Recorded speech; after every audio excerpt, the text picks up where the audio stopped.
Bonjour. Nous allons parler donc vous êtes Eren, vous allez expliquer un petit peu ce que c'est. On va parler d'un projet autour de la capsule qui s'appelle Opération Capsule. Alors c'est une mission que vous avez acceptée depuis combien de temps? Alors, Opération Capsule, c'est une mission qu'on a menée avec d'abord un collègue originaire du projet l'année dernière, avec lequel on a monté un projet cardio. Et cette année, je l'ai diffusé sur deuxième inscription sur laquelle j'interviens, puisque je suis enseignant référent dans l'usage du numérique et je forme les enseignants à l'usage du numérique dans leur classe. Alors vous êtes dans les Pyrénées-Orientales, l'inspection académique des Pyrénées-Orientales, et vous êtes baladé, on va dire, combien d'établissements? J'interviens sur deux circonscriptions dans le primaire, donc nombre d'établissements, une cinquantaine d'écoles. D'accord. Alors l'idée de départ, c'était l'enseignant utilise des capsules dans le cadre de son cours. Pourquoi?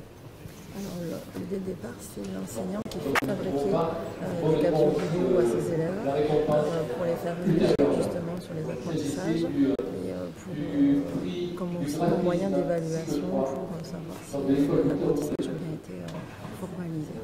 Donc avant de vouloir le disséminer, vous avez un peu développé une nouvelle orientation à cette pratique. Oui, alors l'année dernière, on n'a pas trop disséminé le projet.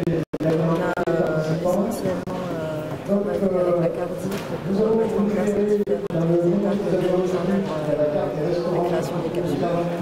Et cette année, par contre, je l'ai diffusé cette année en intégrant l'utilisation de CARDI.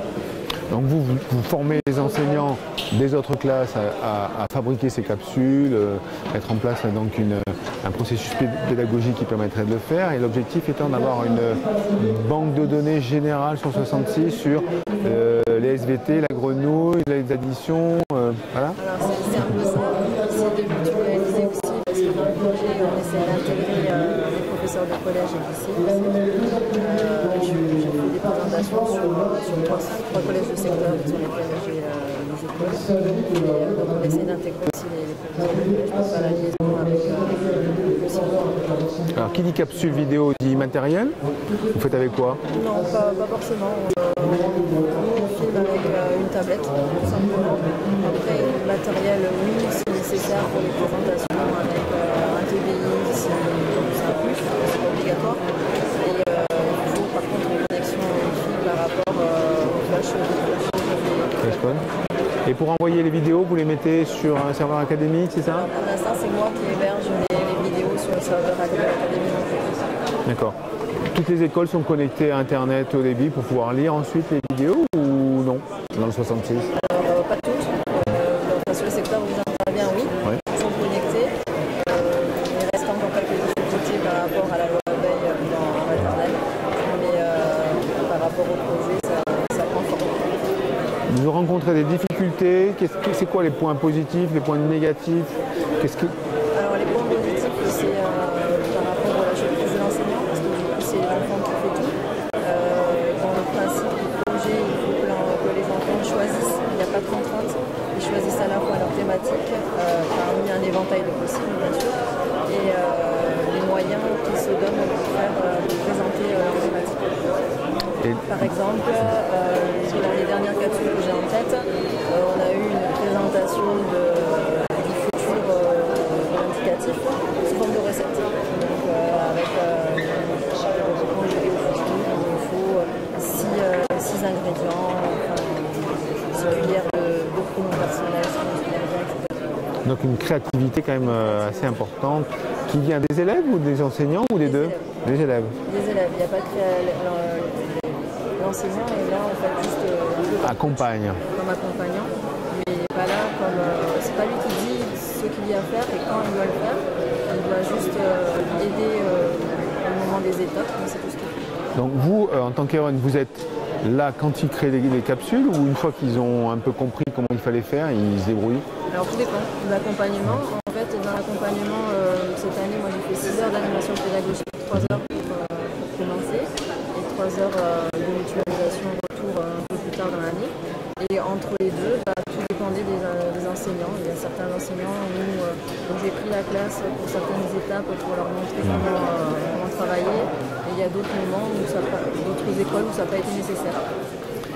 Dernière question, les élèves, ils préparent un petit peu, j'imagine, un scénario ou ce qu'ils vont dire, ils écrivent, ils choisissent qui va parler devant la tablette, c'est ça? Comment ça se passe tout ça? Alors, ils choisissent tout. C'est-à-dire que d'abord, ils font ce qu'on a appelé le jeté d'idées, ils écrivent tout ce qu'ils doivent savoir et ce qu'ils vont dire dans la capsule. Ensuite, ils conçoivent un scénario. Alors pour ça, avec les enseignants, on a conçu une matrice de scénario avec ce que je vais dire, ce que je vais faire, les exemples que je vais avoir besoin de montrer. Et ensuite, on fait le tournage. Alors, je n'ai pas précisé que le tournage se faisait sans montage. Première chose parce qu'on s'est aperçu l'année dernière, après force de rester dans la même classe pour voir comment ça se déroulait avec les élèves, que la régulation entre les prises, qui étaient donc des prises directes, était plus efficace pour les enfants au niveau de l'apprentissage. Et deuxième chose, ça facilite le travail de l'enseignant puisqu'il n'y a pas de montage derrière à faire. Oui, c'est assez laborieux, c'est ce qu'on est en train de faire. Là, on est en direct, il n'y a pas de montage. Hein.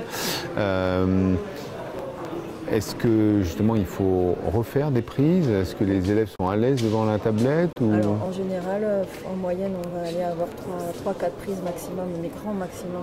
Et après on va choisir peut-être la meilleure, c'est ça? Ou celle qui a bien fonctionné? En général, c'est la dernière.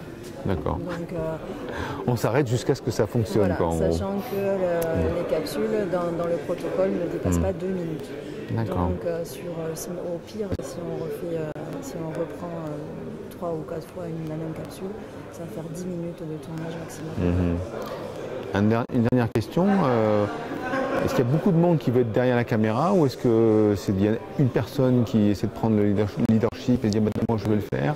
Devant la caméra ou Oui, derrière? non, derrière, oui, ça dépend comment on se situe. Mais voilà, qui veut passer à l'écran quoi? Est-ce que c'est...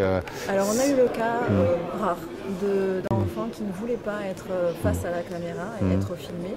Et en fait, il s'est avéré qu'au fur et à mesure des tournages, elle a vu les autres sur les capsules vidéo, sur le NT, etc., donc, qui étaient diffusées. Donc du coup, ça lui a donné envie d'être face à la caméra. On a construit combien de capsules depuis que vous avez démarré Sur toutes les classes? Ouais. Je ne peux pas vous dire. Un paquet, beaucoup. Ouais. Donc alors futur gros serveur de ressources numériques dans l'académie des PO sur le premier degré, donc bientôt. On espère. Vous allez gagner YouTube, donc c'est extraordinaire. Peut-être pas quand même. Merci. Merci à vous.